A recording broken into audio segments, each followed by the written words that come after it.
The Manipur police on Wednesday sounded a high alert and stepped up security in different parts of the state after the ITLF announced that it would hold a mass burial ceremony on Thursday of the 35 people who died in the ethnic clashes in Manipur. This comes as Manipur violence completes 3 months. The mass burial would take place following a program to pay tributes to the deceased in the peace ground at Tuibong and also in Churchandpur.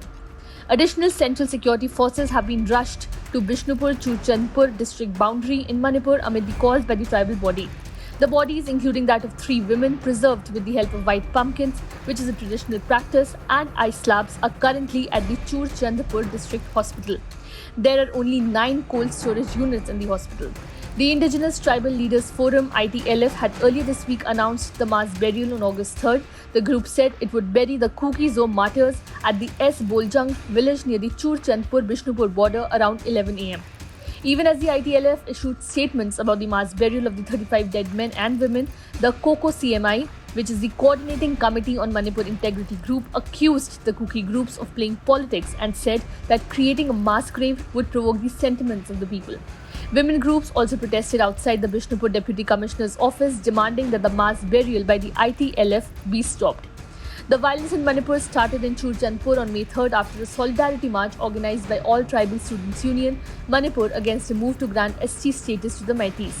Nearly 150 people have died and over 60,000 others have been displaced due to the 3-month-long violence. Meiteis fled the Churchandpur and a few other hill districts while the Kukis quit the Meitei majority Imphal Valley. The situation outraged the nation on July 20 when a video showing 2 Kuki women being paraded naked by a Meitei mob went viral. Peace remains elusive in Manipur as the organizations representing both the majority Meitei and the Kuki tribes have remained firm on their demands and have not yet engaged into any kinds of talks, be it with the government or with the communities. The Meitei organizations, in fact, have decided to organize a sit-in demonstration at Jantar Mantar in New Delhi on August 6th in order to draw the centre's attention towards their demands for actions against narco-terrorism by the Kukis, abrogation of the suspension of operation agreements with the Kuki insurgent groups, and not to heed to demand for separate administration for the Kukis in Manipur.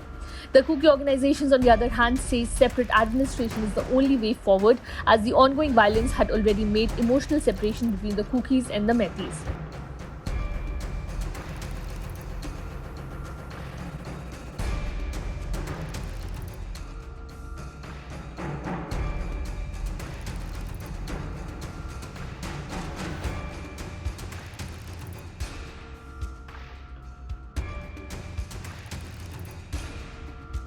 Subscribe to One India channel and never miss an update.